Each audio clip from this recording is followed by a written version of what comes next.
من يهده الله فلا مضل له ومن يضلله فلا هادي له وأشهد أن لا إله إلا الله وأشهد أن محمدا عبده ورسوله فأعوذ بالله من الشيطان الرجيم بسم الله الرحمن الرحيم وتفقد الطير فقال بالي لا أرى الهدهد أم كان من الغائبين لأعذبنه عذابا شديدا أو لأذبحنه أو لا يأتيني بسلطان مبين وقال رسول الله صلى الله عليه وسلم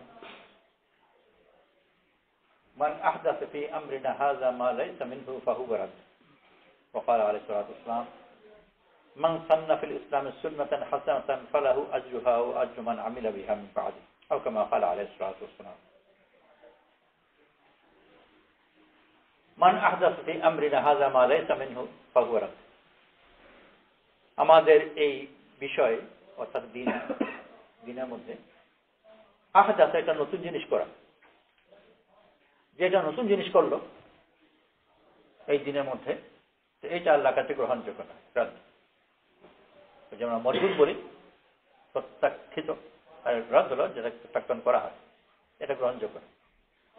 তো নতুন কিছু বানানো যাবে না। মান আহদাসা ফি আমরিনা হাযা মা লাইসা মিনহু ফাহুয়া রাদ। আমাদের এই বিষয় অর্থাৎ দিনে যে নতুন কিছু বানালো, আবিষ্কার করলো, এটা আল্লাহর কাছে গ্রহণযোগ্য নয়, এটা রাদ। মান সান্না ফিল ইসলামে সুন্নাতান হাসানাতান ফালাহু আজরুহা ওয়া আজরু মান আমিলা বিহা মিন বা'দ। ওয়া ক্বালা আলাইহিস সালাতু ওয়াস সালাম, যে ইসলামের মধ্যে নতুন কোন প্রথার প্রচলন দিল, সুন্দর প্রচলন দিল, সে ওটার সওয়াব পাবে, আর ওইটার পরে যে ওইভাবে করে ওইটারও সে সওয়াব পাবে। তো কথা দুটো তো পরস্পর বিরোধী মনে হয়। এক জায়গায় বললেন যে এই বিষয়ে যে নতুন কিছু আবিষ্কার করে ওটারা, আর যা বললেন যে নতুন কোনো প্রথার যে প্রচলন দিল সেও সওয়াব পাবে, আর তারপরে লোকের সওয়াব পাবে। দুটো দুস্তরে মকসদের ব্যাপারে ওই কথা আমাদের মান আহদাসা ফি আমরিনা হাযা মা লাইসা মিনহু ফাহুয়া রাদ। আমাদের এই দিনের বিষয়ে যে একটা জিনিস আবিষ্কার করলো, যে দিনের মধ্যে নয়, ওটা গ্রহণযোগ্য নয়। এইটা হলো মকসদের পর্যায়ে নতুন একটা লক্ষ্য আবিষ্কার করলো, যেটা বলে দেওয়া হয়নি। নতুন নতুন প্রশ্ন কোরআন শরীফ সম্বন্ধে, যে প্রশ্নে দিনের ব্যাপারে কোনো প্রয়োজন নেই। আল্লাহ তাআলা আরশকে সৃষ্টি করলেন, আসমান জমিকে সৃষ্টি করলেন, আর তারপর আরশে অবস্থান দিলেন, সুম্মা ইস্তাওয়া আলাল আরশ। কেউ জিজ্ঞেস করলো যে আরশে কেমন করে বসলেন? ইমাম মালিক রাদিয়াল্লাহু আনহু এর উত্তর দেননি, আর একে বের করে দিয়েছেন এই কথা বলে এই লোক বেদাত, এই প্রশ্নটাই বেদাত। এটা চিন্তা করতে তোমাকে বলা হয়, চিন্তা করার তোমার দরকার নেই, এটা মকসদের পর্যায়ে। আর ওই যে হাদিস যে নতুন প্রচলন দিল, ওটা মকসদের পর্যায়ে নয়, ওইটা দিনের মকসদ হাসিল করবার জন্য যে নতুন কোন একটা পথ যদি আবিষ্কার করে, তো ওই পথে যে চলবে ওইটা সর্বসেবা।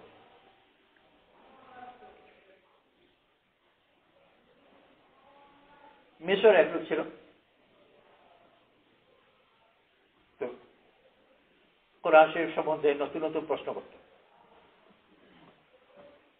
সাহাবারা এরকম পেশাল চিন্তার মানুষ না, আমলের মানুষ।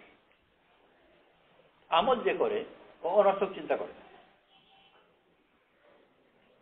আর অনর্থক যে চিন্তা করে ও আমল করে।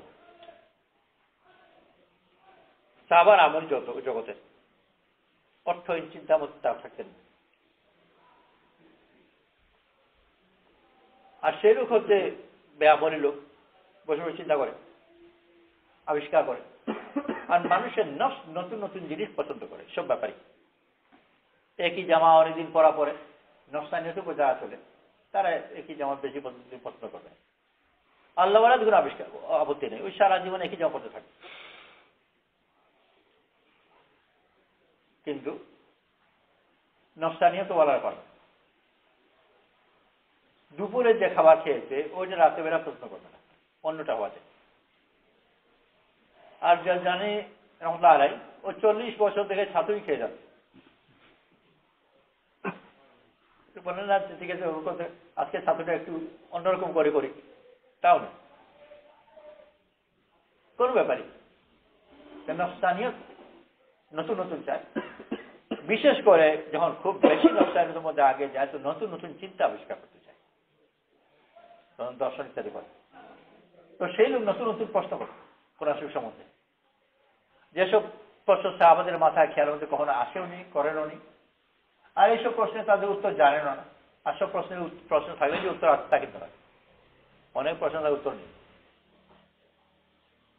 বেশ অনেকেরও সব অর্থহীন প্রশ্নের উত্তর নেই, যে উত্তর শুধু অর্থপূর্ণ প্রশ্নের উত্তর আছে,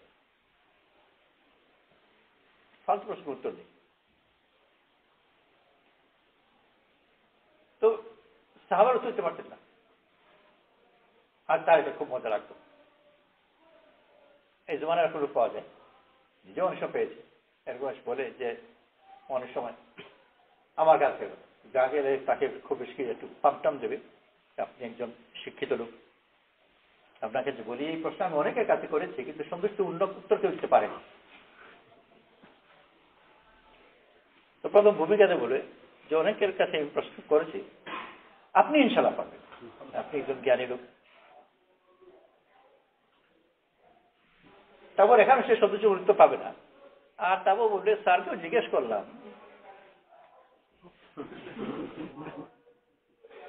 ঠিক আছে আর পড়াশোনার দরকার নেই।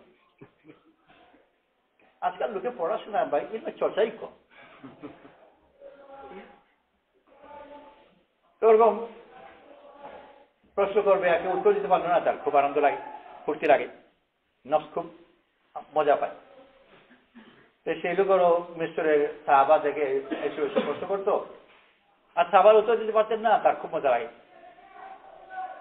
আমার নাস রাজরানো, যিনি মিশরের আমির ছিলেন, উনি তাকে পাঠালেন মদিনাতে ওমর রাদিয়াল্লাহু কাছে, যে ওইটা প্রশ্নের উপযুক্ত জায়গা, ওখানে যদি প্রশ্ন করো ভালো উত্তর পাবো। আর বলে যাকে দিয়ে পাঠালেন তাকে বিস্তারিত বলে পাঠালেন যে এই ব্যাপারে। ওমর রাদিয়াল্লাহু তাকে ডাকলেন উত্তর দেওয়ার জন্য, খেজুরের ডাল একটা হাতে নিলেন, ধুম সে পিটাল, রক্ত বেরোবে, অল্প পিটানো বেঁচে পিঠে অল্প রক্ত বেরোবে না, অতিরিক্ত না হবে। আর খেজুরের ডালের মধ্যে তো আবার ওই একবার পালিশ নয়, তো রক্ত বেরোলো।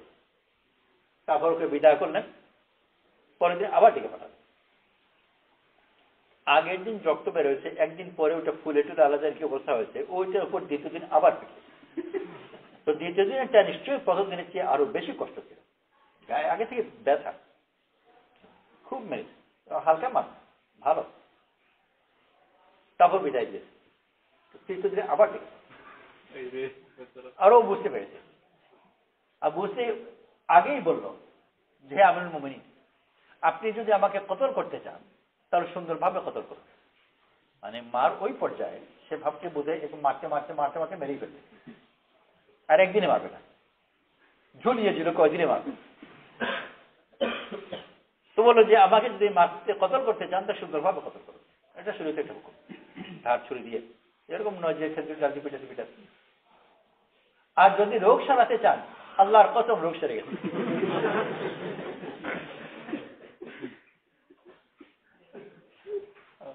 ওমর রাদিয়াল্লাহু তার কথা গ্রহণ করলেন, মানলেন না, কিন্তু মিশরে ফিরে যেতে দিলেন না, শাম দেশে পাঠালেন, অন্যদিকে হামদুসমার কোথায়। আর আমিরকে বলে দিলেন, ওই অঞ্চলের আমিরকে, সুমত মুগিরা বিশ্ববার আমির ছিলেন, যে আমিরকে বলে দিলেন ওর মজলিসে কেউ যেন না বসে, তো ওর মজলিসে বসা তো দূরে থাকুক, সে কোনো মজলিসে বসলে সবাই উঠে চলে যেত, একেবারে সমাজের সাথে কোনো সম্পর্ক নেই, মানুষের কষ্ট করে জীবন। 1 বছর পরে তাকে মুসলমানদের মজলিসে বসার অনুমতি দিলেন। এই যে ওমর তাকে পিটালেন, ওর দোষটা কি? প্রশ্ন করেছে, তো এই জন্য এরকম মারবে? কি মনে হয় ওর অপরাধ কি?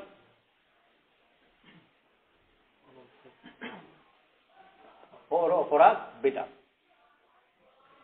বেদা আমরা মনে করি প্রচলন হচ্ছে যে নতুন কিছু করার নাম, নতুন কিছু করার নাম বেদাত তেমন একটা নয়। বেদাত মূলত আমলের স্তরের জিনিস নয়, বেদাত মূলত আকীদার স্তরের জিনিস। নতুন কিছু করার নাম বেদাত নয়, বরং নতুন চিন্তা আবিষ্কারের নাম বেদাত। নতুন মকসদ, নতুন চিন্তা, আর নতুন প্রশ্ন দিয়ে নতুন চিন্তা আবিষ্কার হয়, ওইটা হলো আসল বেদাত। ওকে যে মানলেন, কঠিন মানলেন, এই বেদাত একটা যে নতুন চিন্তা আবিষ্কার করছে, নতুন প্রশ্ন, ওই পর্যায়ের জিনিস, এগুলো হলো বেদাত। আর শরীয়তে খুব কড়া নিষেধ। আল্লাহ আর সে কেমন করে বসেছেন, এটার উত্তর নয়। বর্তমানে তো উত্তর দেওয়া মুশকিল, আমার উত্তর দিতেন পেট দিয়ে, এখন বুঝে কেমন করে বসেছেন, এটাই শুদ্ধ উত্তর। আর এই জাতীয় লোকের কোনো যুক্তি দিয়ে উত্তর হবে না। ভালো করে বুঝাই, যদি বুঝান তো হতো, মানে তো বুঝাতেন, খাওয়া মারবেন নাই, বড় দয়া করবেন কিছু নেই। যদিও মনে হচ্ছে খুব সাহেব নয়, যদি মনে হতো যে একটা ভালো করে বোঝালে বুঝবে, তাহলে ওমর যেন খামাকে তাকে মারতে না, বুঝাতে। কিন্তু রোগের টাইপ আছে, এই প্রথম আন্দাজ করেছেন যে বুঝে একটু দিলাম নাই, আসল চিকিৎসার দরকার। তো ঠিক হয়ে গেছে, আর সেও বুঝতে পেরেছে যে উপযুক্ত চিকিৎসা হয়েছে। সে বলেছে যদি রোগ সারাতে চান, আচ্ছা বল, কসম খেয়ে বলেছে, আল্লাহর কসম রোগ সেরে গেছে। এই পর্যায়ে নতুন কিছু আবিষ্কার করার তার অধিকার নেই। অপর হাদিস যেটা মান সান্না ফিল ইসলামে সুন্নাতান হাসানাতান, এইটা কি?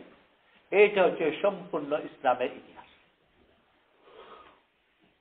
যে কিছু আবিষ্কার করলো, নতুন প্রচলন দিল, 5 কাজের কোন আদেশ কোরআন শরীফ আছে নাকি? সূরা তাবলীগের মধ্যে 5ম আয়াত,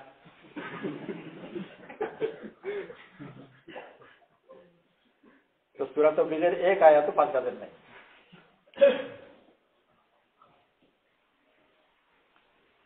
পুরো হাদিসও নেই, 5 কাজেরও নাই, সব গুজারিরও নাই, চিল্লারও নাই, 3 চিল্লারও নাই, তো আছে নাকি? কিছুই নেই। কিছুই যদি না থাকে, এগুলো পেলেন কোথায়? এইসব জিনিস সম্বন্ধেই বলা হচ্ছে মান সান্না ফিল ইসলামে সুন্নাতান হাসানাতান। আর এটা শুধু তাবলীগ নয়, একেবারে প্রথম থেকে যে ওমর জানো এই লোককে ফালতু প্রশ্ন করার কারণে এত কঠিন শাস্তি দিয়েছে। খেজুরের ডাল দিয়ে পিটানি এমন পর্যায়ে যে রক্ত বেরোয়, তারপর আবার ওই আঘাতের উপর দ্বিতীয় দিন আবার মারা। আর তৃতীয় দিন যখন প্রস্তুতি নিয়েছেন, সে এটাই ধারণা করেছে যেরকম মারতে মারতে মেরেই ফেলবে। ছোটখাটো মারে, সে মনে করতো না যে মেরে ফেলবে। এত কঠিন। অথচ ওমর নিজে বেশুমার নতুন নতুন জিনিস করেছে। প্রথম কোরআন শরীফের সংকলন আবু বকর সিদ্দিক রাদিয়াল্লাহু বানা হয়েছে, কিন্তু প্রস্তাব ওমর তার যে কোরআন শরীফ সংকলন করেন। যখন প্রথম প্রস্তাব দিলেন, আবু বকর সিদ্দিক রাদিয়াল্লাহু রাজি হলেন যে আমি কি নতুন কাজ করব?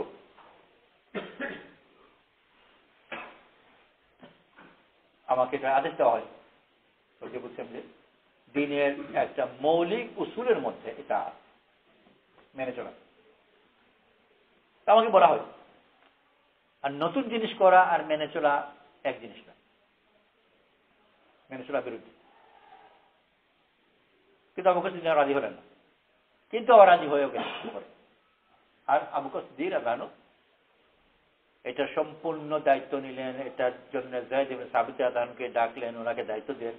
যায়েদ ইবনে সাবিত রাদিয়াল্লাহু যখন ডাকলেন, দেখে বলতে কোরআন শরীফ সংকলন করো, যায়েদ ইবনে সাবিত রাদিয়াল্লাহু আনহু প্রথম ওই উত্তর দিলেন যে উত্তর আবু বকর সিদ্দিক রাদিয়াল্লাহু আনহু কিছুক্ষণ আগে দিয়েছিলেন। আবু বকর সিদ্দিক রাদিয়াল্লাহু বলেছেন যে আমি কি ওই কাজ করব যে কাজে রাসূল সাল্লাল্লাহু আলাইহি ওয়াসাল্লাম আদেশ দেননি বা রাসূল সাল্লাল্লাহু আলাইহি ওয়াসাল্লাম করেননি। যায়েদ ইবনে সাবিত রাদিয়াল্লাহু আনহু বললেন যে তোমরা দুজন কি ওই কাজ করতে চাও যেটা রাসূল সাল্লাল্লাহু আলাইহি ওয়াসাল্লাম করেননি? এইটি পার্থক্য। আমি এখন তোমরা দিই ওনার আবু বকর সিদ্দিক রাদিয়াল্লাহু আনহু যখন আপত্তি করলেন যে আমি কি ওই কাজ করবো যেটা রাসূল সাল্লাল্লাহু আলাইহি ওয়াসাল্লাম করেননি, তার উত্তরে ওমর রাদিয়াল্লাহু আনহু ওনাকে বারবার করে বলতে থাকলেন যেটা করা দরকার। আর যখন যায়েদ ইবনে সাবিত রাদিয়াল্লাহু আনহু আপত্তি করলেন তখন তার উত্তর আবু বকর সিদ্দিক রাদিয়াল্লাহু আনহু দিলেন। ওমর রাদিয়াল্লাহু আনহু দুটো মিলে দিলেন। আবু বকর সিদ্দিক রাদিয়াল্লাহু আনহু এখানে নিশ্চুপ বসেছিলেন না যে ব্যাপারটা তো আসলে ওমরের ওই সামলাক, তা না, বরং একেবারেই নিজের উপর নিলেন। আর ওমর রাদিয়াল্লাহু আনহু ওনার সাথে কথা বললেন, আবু বকর সিদ্দিক রাদিয়াল্লাহু আনহু ওনার সাথে কথা বললেন। আর মূলত আদেশ আবু বকর সিদ্দিক রাদিয়াল্লাহু আনহু, উনিই যাচ্ছেন এটা করো, সম্পূর্ণ নিজের উপর নিয়েছেন। অথচ আবু বকর সিদ্দিক নিজেই কিছুক্ষণ আগে বলেছেন যেটা কোনো আদেশ নেই, আর আদেশ এখনো নেই। মাঝখানে কিছুর মধ্যে আদেশ পয়দা হয়ে যায়। আদেশ নেই এই কথা জেনেই এটাকে করার নিয়ত করেছেন, আর একেবারে করবার জন্য তার সম্পূর্ণ শক্তিকে প্রয়োগও করেছেন। কিন্তু আদেশ নাই এই কথা পরিষ্কার। তো এটা বেদাত নয় কেন? কোরআন শরীফের হেফাজত যেটা লক্ষ্য, ওইটা কোনো নতুন জিনিস না। এটি হলো শুধু পদ্ধতিগত জিনিস। তো লক্ষ্য যেখানে, ওখানে নতুন কিছু করা যাবে না, নতুন একটা লক্ষ্য আবিষ্কার করা যাবে না। উপলক্ষ সব সময় নতুন নতুন পরিস্থিতিতে নতুন নতুন উপলক্ষ খুঁজে বের করতে হবে বিভিন্ন সম্প্রদায়। বায়াতে রিদওয়ান যে গাছের নিচে হুদায়বিয়ার সময় তারা বায়াত হয়েছিলেন যে আমরা লড়ব, জান দেব, বায়াতে রিদওয়ান গাছের নিচে, ওই গাছ এটা মোবারক গাছ হয়ে গেল। আর সবাই ওই গাছে ওখানে যায়, একটু দেখে, একটু বরকত। ওমর রাদিয়াল্লাহু আনহু গিয়ে ওই গাছকে কেটেছে। তো এই গাছকে তো কাটার কোনো আদেশ ছিল না, এই গাছ কাটাই তো বিধান, এই জন্য কেটে দিলেন যে একটা নতুন চিন্তা আবিষ্কার করছে গাছকে কেন্দ্র করে, কেটে দিলেন।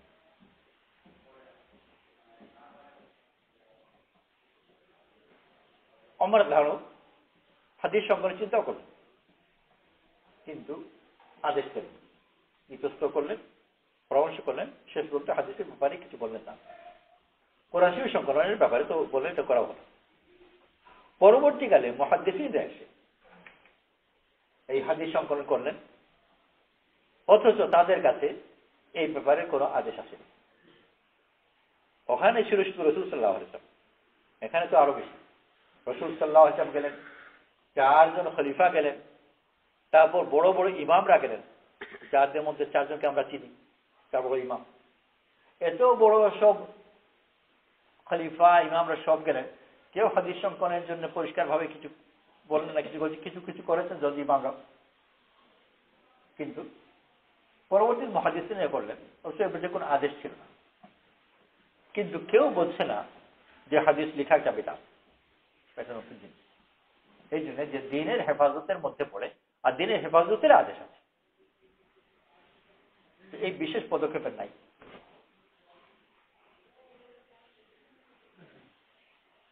সূরা নামলের মধ্যে সুলাইমান আলাইহিস সালামের রাজ্য, দাওয়াত ইত্যাদি অনেক কথা আছে। তার মধ্যে একটা কথা হলো যে উনি পর্যবেক্ষণ করলেন পাখিগুলো, তাফাক্কাদা, ইন্সপেকশন। আর উপস্থিত হুদহুদ অনুপস্থিত, যখন তার উপস্থিত থাকার কথা, অনুপস্থিত দেখে খুব রেগে গেল। মা আলিয়া লা আরা হুদুদ, কি ব্যাপার, হুদুদকে দেখতে পাচ্ছি না? লা উআযযিবান্নাহু আযাবান শাদীদা আও লা আযবাহান্না, আমি হয় তাকে কঠিন শাস্তি দেব, আর না হয় জবাই করে ফেলব। কোন অনুমতি, পারমিশন কিছুই ছাড়া অনুপস্থিত যেখানে থাকবার কথা, খুব কঠিন কথা, জবাই করে ফেলব, এরপরে তার কিছু নেই। কিছুর পরে হুদুদ এলো, আর এসে বিলকিসের রাজ্যের কথা আমি দেখলাম, একটা রাজ্যের মধ্যে ওরা চন্দ্র সূর্যকে পূজা করে আল্লাহকে বাদ দিয়ে দাওয়াতের প্রসঙ্গে সম্পূর্ণ কথা বলল। এরপরে হুদুদও তার অনুপস্থিতির কোন অজুহাত পেশ করছে না, যে আমি একটু অসুবিধার কারণে অনুপস্থিত ছিলাম, এইসব খোঁজ করতে গিয়েছিলাম, দেরি হয়ে গেল। সুলাইমান আলাইহিস সালাম জিজ্ঞেস করছে না যে অনুপস্থিত তুমি কেন ছিলে, বরং ওইসব কথা হুদুদ যখন বিস্তারিত বিলকিসের কথা আর কওমে সাবার কথা ইত্যাদি বলল, তো সুলাইমান আলাইহিস সালাম হুদুদকে উনার দূত বানিয়ে বিলকিসের কাছে পাঠান। আর দূত বানানো বড় মর্যাদা দেওয়া, বিশ্বস্ততার প্রমাণ। কাউকে যদি দূত বলা হয় তার মানে ওনার উপর তার আস্থা। আর ওই যে প্রসঙ্গ ছিল উনি কিছুক্ষণ আগে বলেছিলেন তাকে কঠিন আযাব দেব, এই ব্যাপারে আর কোনো কথাই নেই। কমপক্ষে ব্যাখ্যা তো প্রবর্তী দিতেন, তাও না। ওটা বোঝার জন্য মনে করা যাক দারওয়ান, গেট খোলা, দারওয়ান নেই, সাহেব দেখেই গরম হয়ে গেছে, গেট কেন খোলা, দারওয়ান কই, হয়েছে টাকা দেখি খুব রেগে আছে, ওকে চাকরি দেবো, খাস করবো, সকল করবো, এই করবো, সেই করবো। এমন সময় ভেজা কাপড়ে ছেলেকে নিয়ে কোলে করে নিয়ে আসছে দারওয়ান। ছোট ছেলের কথা দৌড়াদৌড়ি করতে গিয়ে পড়েছে পুকুরে। দারওয়ান দূর থেকে দেখে গিয়ে তো পুকুর থেকে তুলে ওকে নিয়ে এসেছে। তারপর কি দারওয়ান ব্যাখ্যা দেবে নাকি যে স্যার একটু অসুবিধার কারণে গেটটা খোলা রেখে চলে যেতে হয়েছিল, আর না তার ব্যাখ্যা চাইবে? তো ওই ব্যাখ্যা চাইবেও না, সে ব্যাখ্যা দেবেও না। আর ভবিষ্যতে যদি যে কোনোদিন গেট খুলে রাখে গিয়ে চায়ের দোকানে আড্ডা দেয়, তাও কিছু বলবে না।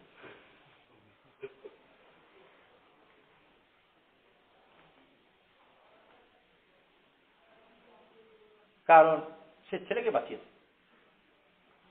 সুলাইমান আলাইহিস সালামের কাছে বড় একটা দাওয়াতের কাজে হুজুর সহায়ক ছিল, এরপরে কি বেউসুরি করলো, এই বেউসুরি খুঁজুনি করতে যাচ্ছেন না। যে বিনা অনুমতিতে কেন চলে গেল, উপস্থিত থাকার কথা। আর যদি এমন হয় যে দাওয়ানের পরে এরপরেও জিজ্ঞেস করলো যে ঠিক আছে বুঝলাম, কিন্তু তুমি গেট খোলা রেখে গেলে কেন? যারা শুনবে যে পুকুর থেকে বাচ্চাকে আনার পরে তারপর জিজ্ঞেস করছে যে গেট খোলা রেখে কেন গেলে, তারপর ব্যাখ্যা দেয়, খুব সম্ভব তৃতীয় ব্যক্তি ঘটনা শোনার পর বলে ভাই বাচ্চাটা কি ওনার না অন্য কার বাচ্চা? না না ওনার বাচ্চা। আর ভালো করে খোঁজ নাও ওনারই বাচ্চা কিনা। ওনার যদি বাচ্চা হয় তাহলে এই কথা তো হতে পারে না, অন্য কারো বাচ্চা বলে। তো যে দায় সুলাইমান আলাইহিস সালামের উপর, ওনার সামনে দাওয়াতের একটা কাজ আসার পরে অন্য কোন প্রশ্নই থাকে। আর তারপরেও যদি জিজ্ঞেস করে যে ঠিক আছে সুলাইমান আলাইহিস সালামের খোঁজখবর তুমি নিলে ওই বিলকিসের আর কওমে সাবা, কিন্তু কথা হলো যে তুমি তো বেআইনি কাজ করেছো, তোমার তো থাকার কথা। বলে লোকটা দায়ী নয়, নবী নয়, অন্য কিছু এটা হবে। তো যার কাছে তার কাজের গুরুত্ব আছে, ও কাজের ব্যাপারে যখন মূল কাজের ব্যাপারে কেউ যখন সহায়ক হবে, এর মোকাবেলায় অন্য কোনো প্রশ্ন টিকবে।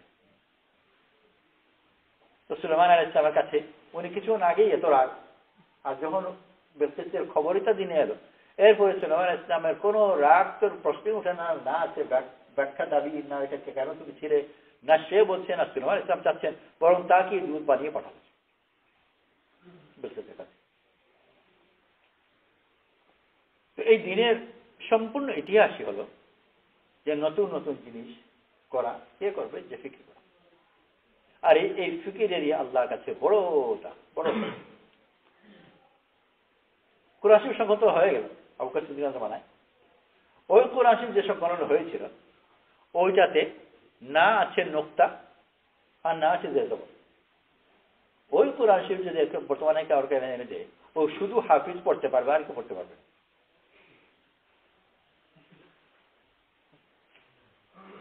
জের নাই, জবর নাই, নুক্তা নাই, বা তা তা সবই এক, জিম হা হা সবই এক, ডাল জাল এক, ফা কাফ নুন সব সমান। কে বলবে? পরবর্তীতে নুক্তাও দেওয়া হলো, জের জবর দেওয়া হলো। কোন আদেশ ছিল? কোন আদেশ নেই।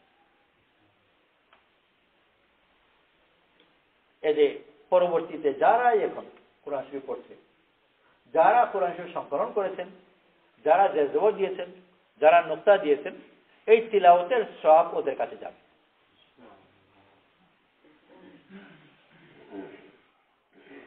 এই যে হলো মান সান্না ফিল ইসলাম সুন্নাতান হাসানাতান ফালাহু আজরুহা আজরু মান আমিলা বিহা। আবু বকর সিদ্দিক রাদিয়াল্লাহু আনহু মাযহাব হিসাবে, যদিও ওই জমানায় মাযহাব শব্দ প্রচলিত ছিল না, কিন্তু মাযহাব ছিল। মাযহাব হিসাবে আবু বকর সিদ্দিক রাদিয়াল্লাহু আনহু ওই মাযহাবে ছিলেন যে নিজে থেকে কিছু না করা, হুবহু ওইভাবে। সব সাহাবাদের মাযহাব এরকম ছিল না। অন্যান্য আর দ্বিতীয় আরেক মাযহাব ছিল যে মাকসুদকে সামনে রেখে নিজে থেকে বুঝে পড়া। ছোট্ট একটা ঘটনা ওই দুই মাযহাব পরিষ্কার বোঝা যাবে। আহজাবের যুদ্ধের পরে রাসূল সাল্লাল্লাহু আলাইহি ওয়াসাল্লাম আদেশ দিলেন, আল্লাহ তাআলাই আদেশ পাঠায় জিবরিল ইসলামের মাধ্যমে। যখন আহজাবের যুদ্ধের পরে ফিরে এসেছেন আর ওরা শত্রুরা চলে গেছে, রাসূল সাল্লাল্লাহু আলাইহি ওয়াসাল্লাম এসে ওনার যুদ্ধের পোশাক খুলছেন। এমন সময় জিবরিল ইসলাম এসে বললেন যে আপনি যুদ্ধের পোশাক খুলে ফেলেছেন, কিন্তু আমরা তো এখনো খুলিনি। কেন, কি ব্যাপার? বনু কুরাইজায় যেতে হবে, তখন আনা হলো। আর রাসূল সাল্লাল্লাহু আলাইহি ওয়াসাল্লাম আদেশ দিলেন এখনই বনু কুরাইজা যাও, আসর পড়বে না বনু কুরাইজায় না গিয়ে। তখন আসর ওয়াক্ত নেই, রওনা হয়ে গেলেন। পথে আসর ওয়াক্ত হয়ে গেল, মাগরিবের ওয়াক্ত হয়ে যাচ্ছে। রাসূল সাল্লাল্লাহু আলাইহি ওয়াসাল্লামের আদেশ আসর পড়বে না বনু কুরাইজায় না গিয়ে। আর সূর্য ডুবে যাচ্ছে। কেউ কেউ বলেন যে রাসূল সাল্লাল্লাহু আলাইহি ওয়াসাল্লাম বলেছেন আসর না পড়ে। তো তারা আসর পড়লেন না, মাগরিবের পরে গিয়ে বনু কুরাইজায় গিয়ে আসর কাজা পড়লেন। আর কেউ কেউ বললেন যে উদ্দেশ্য হচ্ছে দ্রুত যাও, আসর কাজা করার উদ্দেশ্য নয়, উদ্দেশ্য দ্রুত যাও, নামাজ সময় যে নামাজ পড়ে যায়। পথে নামাজ পড়লেন আর বনু কুরাইজায় তারপর গিয়ে পৌঁছান। পথে যে নামাজ পড়লেন, কথা কিন্তু ছিল বনু কুরাইজায় না গিয়ে আসর পড়বে না, সেই হিসাবে কথা উল্টো। রাসূল সাল্লাল্লাহু আলাইহি ওয়াসাল্লাম দুই দলকেই সমর্থন করলেন। যারা এই তাওয়িল করলেন এনারা মোটামুটি হানফি মিজাজের, বলা যে হানফি মযহাবের সাহাবীরা ছিলেন, আর ওনারা ছিলেন মুজাহিদ সালাফিরা। রাসূল সাল্লাল্লাহু আলাইহি ওয়াসাল্লাম দুই দলই সমর্থন করলেন। এই দুই মাযহাব পরিষ্কার প্রথম থেকেই ছিল।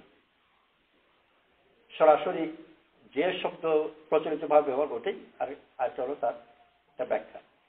আবু বকর সিদ্দিক রাদিয়াল্লাহু আনহু ওই মাযহাবে ছিলেন যেটা সরাসরি শব্দের অর্থ।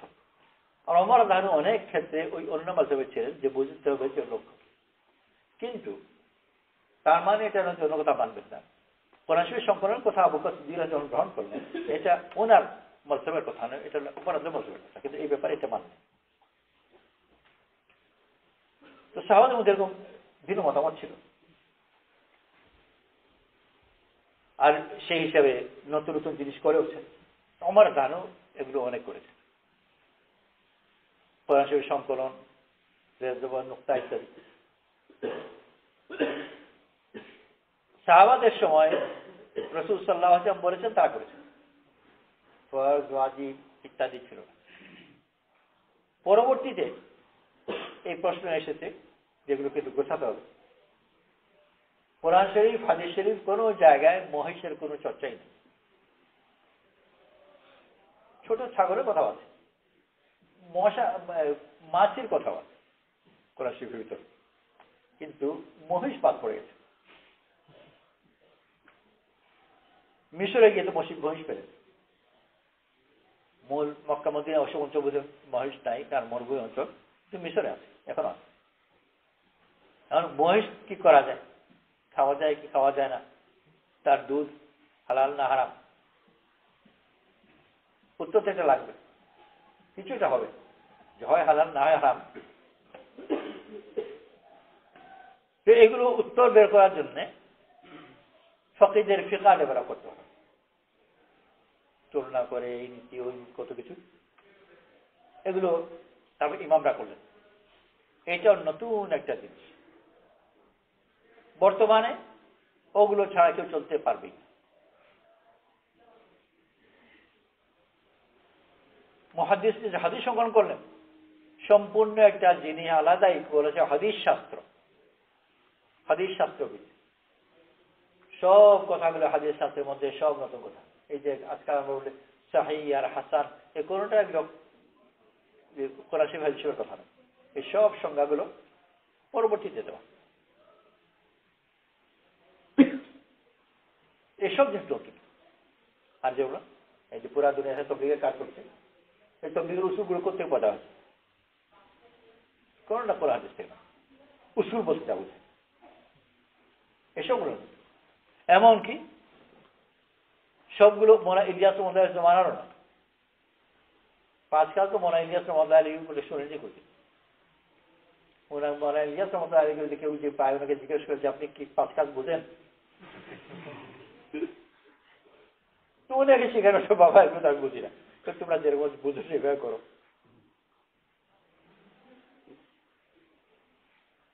তুমি এটা বুঝতে না করতে না, কিন্তু এখন এটা প্রয়োজন। আর যারা করছে তাদের ফায়দাও হচ্ছে, ইনশাল্লাহ সে সবও পাবে। যারা এই 5 কাজ ইত্যাদি সাজিয়েছে ইনশাল্লাহ তারাও সব পাবে। আর এখানে শেষ হয়ে যায়, ও কিছুদিন পরে আরো কিছু হবে। এটা জিনিস চলতে থাকলে বিভিন্ন নতুন নতুন অবস্থা, নতুন নতুন অবস্থা, নতুন প্রশ্ন, নতুন নতুন উত্তর, সবকিছু নতুন লাগে। তো এইসব জিনিসের জন্য নতুন নতুন করতে হয়। আর এই সবগুলো ওই যে কথাটা আছে ইতাআতের বাইরে, বাইরে এই অর্থে যদি একটা সংকীর্ণ ভ্রান্ত সংজ্ঞায় ইতাআতকে বুঝি তবে বাইরে। আর দিন যেভাবে বোঝায় সেভাবে যদি বুঝি তাহলে মোটেই বাইরে। এই কথাগুলো আতিউল্লাহ ও আতিউর রাসূল ও উলিল আমরি মিনকুম, কোরআন শরীফের আয়াত, কোরআন শরীফের আয়াতের বাইরে কেউ যেতে পারবে নাকি? আর গেলে মুসলমান থাকবে? তো কোরআন শরীফে যেভাবে বলা হয়েছে, যেভাবে মুসলমানের বোঝা উচিত সেইভাবে যদি বুঝে তাহলে কোরআন শরীফের মধ্যে হাদিস শরীফের মধ্যে এক হাদিস আরেক মধ্যে কোনো পরস্পর বিরোধ নেই। ওলামাদের বড় একটা কাজই হচ্ছে আপাতত দৃষ্টিতে যেসব বিরোধ দেখা যায় ওই বিরোধের মীমাংসা। কোরআন শরীফের আয়াত আর হাদিস শরীফ একজন প্রাথমিক পাঠক তার কাছে মনে হয় যে এই আয়াতের সাথে এই হাদিস পেলেন, হ্যাঁ বিচার করবার জিনিস যে হাদিস নির্ভরযোগ্য কিনা, প্রমাণ হয়ে যায় হ্যাঁ হাদিস শুদ্ধ, এরকম নয় যে মাঝখানে কেউ বানিয়েছে। হাদিস শুদ্ধ, কোরআন শরীফ সাথে মিলছে না, তখন ওলামাদের কাজ হলো এটার তাসদিক বের করা, যে এটা মিললে এটা প্রমাণ করা, বোঝাতে হবে। অনেক সময় আপাতত কথাতে মেলে না, কিন্তু বুঝিয়ে দিলে তারপর রাসূল সাল্লাল্লাহু আলাইহি ওয়াসাল্লাম বললেন উনসুর আখাকা জালিমান ও মাজলুমান, তোমার ভাইকে সাহায্য করো, জালিম হোক অথবা মজলুম হোক। সাহাবারা বললেন যদি ভাই মজলুম হয় তাকে সাহায্য করব, এটা তো বুঝলাম, যদি ভাই জালিম হয় তাহলে কেমন করে সাহায্য করবো, তো অন্যায়, আমি কি অন্যায় করবো না? তো রাসূল সাল্লাল্লাহু আলাইহি ওয়াসাল্লাম বুঝিয়ে দিলেন জালিম যদি হয় তাহলে তাকে সাহায্য মানে হচ্ছে তাকে জুলুম থেকে বাধা দাও, এটাই সাহায্য। হ্যাঁ ঠিক আছে, এখন বোঝা গেল। তা না হলে এই হাদিস দ্বীনের বাকি উসুলগুলোর সাথে মিলে না। কিন্তু যদি রাসূল যে ব্যাখ্যা দিলেন ওই ব্যাখ্যা বুঝে নিলে তখন আর কোনো বিরোধ নেই, বাকি দ্বীনের উসুলের সাথে মিলে। তো ওলামাদের কাজ হচ্ছে কোন শব্দ কোথায় কিভাবে ব্যবহার হয়েছে, কোন হুকুম কিভাবে, ওইটা ভালো করে বোঝানো। আর এই বোঝানো শুদ্ধ যখন সে বুঝতে পারে তখন কোনো বিরোধ নেই। তো এই যে দুটো হাদিস আছে, মান আহদাসা ফি আমরিনা হাযা মা লাইসা মিনহু ফাহুয়া রাদ, আর মান সান্না ফিল ইসলাম সুন্নাতান হাসান ফালাহু আজরুহা ওয়া আজরু মান আমিলা বিহা মিন বাদি। এই দিনের মধ্যে যে নতুন কথা আবিষ্কার করলো, যে দিনের মধ্যে নেই, এটা গ্রহণযোগ্য নয়, রাত। আর ইসলামে যে নতুন কথা প্রচার প্রচলন দিল, সেওটা সব পাবে, এবং যে পরবর্তীতে এটা অনুকরণ করে অনুসরণ করে সেও সব পাবে। এই কথা দুটো পরস্পর বিরোধী নয়, কথা বুঝতে হবে একটার সাথে একটা মিলে, দুটো দুই স্তরের কথা। একটা হলো মকসদের ব্যাপারে নতুন জিনিস আবিষ্কার করবে না, আর পন্থার ব্যাপারে আবিষ্কার যে করে, আবিষ্কার করার অনুমতিও আছে, বরং সওয়াব আছে। অনেক ক্ষেত্রে এই পরবর্তী আবিষ্কারগুলো এত প্রয়োজনীয় যে যদি বাদ দেওয়া যায় তো দিন ঠিকানো মুশকিল। একটা দৃষ্টান্ত দেওয়াই হলো কোরআন শরীফ এসব করো। এমন কেউ যদি বলে যে কোরআন শরীফের তো রাসূল সাল্লাল্লাহু আলাইহি ওয়াসাল্লাম দেওয়া নয়, পরবর্তীকালে করা বিদআত, কোরআন শরীফ পড়বো না, তো ঠিক আছে পড়ো না, কি করবে তুমি? পত্রিকা পড়ো, এছাড়া কি করবে? মাদ্রাসা বিদআত, তুমি মাদ্রাসায় পড়বো না, তার স্কুল ভর্তি হোক, ওইটা করবে, এটা কি করবে? মাদ্রাসাও ছিল না, মাদ্রাসায় যেসব জিনিস পড়ানো হয় তার মধ্যে একটাও ছিল। যে কোনো একজন সাহাবী মাদ্রাসার যে কোনো পরীক্ষা, একেবারে মক্তব থেকে নিয়ে উপরে যে পরীক্ষায় হোক না কেন, যে কোনো পরীক্ষায় যে কোনো সাহাবী যদি পরীক্ষায় বসেন, তাহলে 0-র চেয়ে 1 বেশি পাবেন। চ্যালেঞ্জ করে বলতে পারি, 0-র চেয়ে কিছু বেশি হবে। একেবারে প্রথম আলিফ বা তা ওটা পাবেন, বা তা তার মধ্যে কি পার্থক্য ছিল একদম সাহাবী বলতে পারবে না, যে বা তা তার মধ্যে কিরকম পার্থক্য, যেহেতু বায় করে নুক্তা, তা এক করে কোনো নুক্তাই নেই, তো বাতাসে কেমন করে পড়বে? আর একেবারে শেষে প্রথম আসে সহিহ বুখারী থেকে, তো সহিহ বুখারীতে যদি প্রশ্ন আসে, আবু কাসিম জিজ্ঞেস করেন যে ভাই বুখারী কি, তো পাশে যে বসে যে ওমর আব্দুল পাশে থাকুন কারাগার জিজ্ঞেস বুখারী,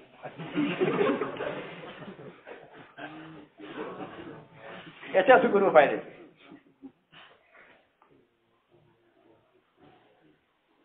তো ওর আগেও চলতে পারবো না, বুখারী আমি তো জানি, কোনদিন শুনিনি, কোনটা ছিল। কিন্তু এগুলো যে বাদ দেওয়া হয় দিনই থাকবে। তো সেই হিসাবে ওই একটা অশুদ্ধ অর্থে যে মেনে চলি, মানে এটা নয় যে আমি একেবারে বলদ হয়ে যাব, বড় ফিকিরে বড় কদর আছে। আর যে ফিকির করে তার ফিকির খুব মূল্য দেওয়া হয়। তাহলে আমাদেরকে জিজ্ঞাসা বোঝা তৌফিক নসিব করুক।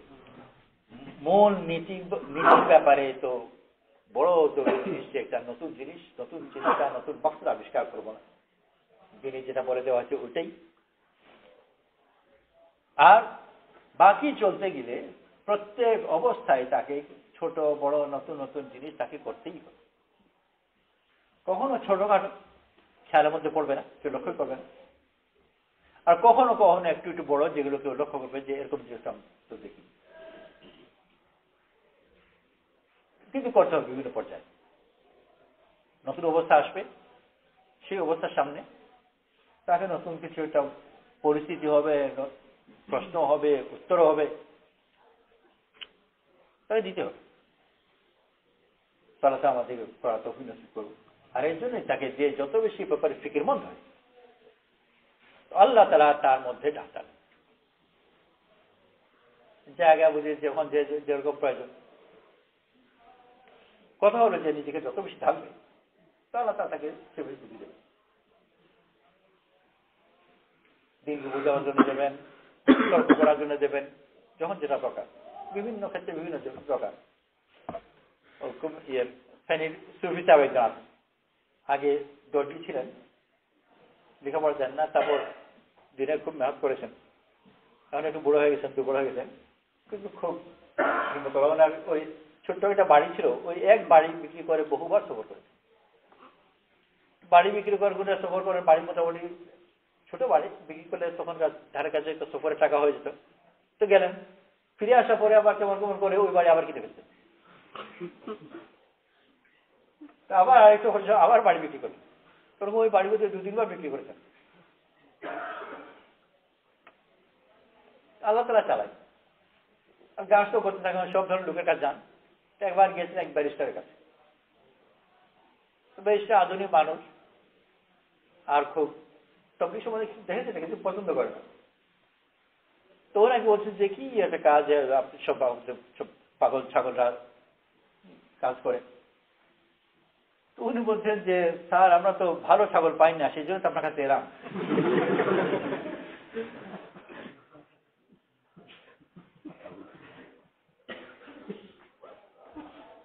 ভালো চাকরির সন্ধান এসছে।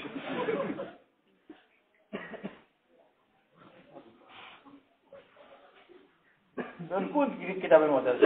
স্বামীতে আছে নাকি উত্তর?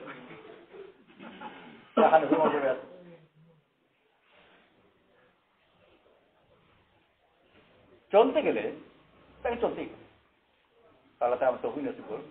মকসদকে মজবুত রাখি যে আমার দিন চাই ইখলাসের সাথে। তারপর যে পরিস্থিতি আসবে ওই পরিস্থিতির জন্য উপযুক্ত জিনিস আল্লাহ তাআলা দেবেন এবং চলতে থাকবে। আল্লাহ তৌফিক নসিব করুন। সুবহানাল্লাহি বিহামদিহি সুবহানাকাল্লাহু ওয়া বিহামদিকা নাশহাদু আল্লা ইলাহা ইল্লা আনতা নাস্তাগফিরুকা ওয়া নাতুবু ইলাইক। সুবহানা রাব্বিকা রাব্বিল ইজ্জাতি আম্মা ইয়াসিফুন ওয়া সালামুন আলাল মুরসালিন ওয়ালহামদুলিল্লাহি তাআলা।